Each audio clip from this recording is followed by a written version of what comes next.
Simon Danczuk, the MP for Rochdale, has been banned by Labour from standing as the party's candidate in the general election, The Guardian has learned.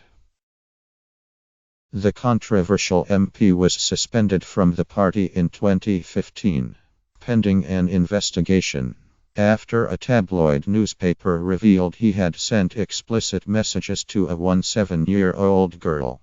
It is unclear whether the investigation was concluded. Sources close to Danczuk have previously said he would stand as an independent if he was kicked out of the party, and is consulting solicitors over a possible legal challenge to the decision. Labour officials fear that if he stands as an independent, the former councillor would still carry some personal support, and would split Labour's vote in the Lancashire seat that has a majority of more than 12,000. A Labour Party spokesperson confirmed the decision to The Guardian, after considering the case of Simon Danczuk in detail and speaking to him in an interview.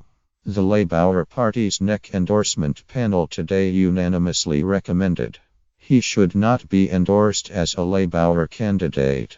He will not be able to stand as a Labour candidate in any constituency at the general election. Despite being banned as a candidate, Danczuk has not been expelled from the party, the source said. A friend of Danczuk said he was seeking advice over the decision.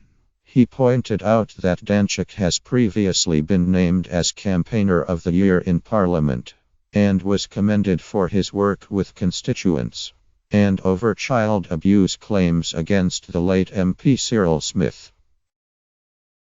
Simon has made some silly mistakes and he'd be the first to admit that. But let's not forget it wasn't long ago he was forcing Tory ministers to stand up in the House of Commons and issue grovelling apologies. He was briefing Theresa May on why she needed to launch an independent child abuse inquiry. And he was getting corrupt politicians jailed in Sri Lanka, killing his constituent, the friend said. Simon doesn't blame anyone else for this. It's his responsibility. But the Labour Party have handled it terribly.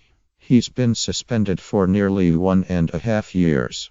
And they've not even got round to listening to his version of events yet. There's a culture of incompetence in the party nowadays that's affecting everything they do. It was obvious that Simon was having a breakdown as his personal life spiraled out of control, and the party should have reached out, instead of just isolating him. The MP has previously said the explicit texts to the teenager had been sent at an extremely low point in his life. But the expose has been followed by a series of scandals, including his arrest in Spain after an alleged row with his estranged wife, Karen. He also admitted being paid for pictures of his private life sold by a photo agency to tabloids, though said the deal had been above board. Danczuk's nearest rival at the 2015 election was a UKIP candidate who won around 8,500 votes, closely followed by a Conservative with around 7,700 votes. NEC members are due to meet on 3 May to rubber stamp all the candidates selected. The 630 seats the party will contest across the UK, including sitting MPs. Labour officials from party headquarters have told local Rochdale members an official decision will be announced after the meeting on 3 May. The deadline for Labour's candidate nominations is 5 May.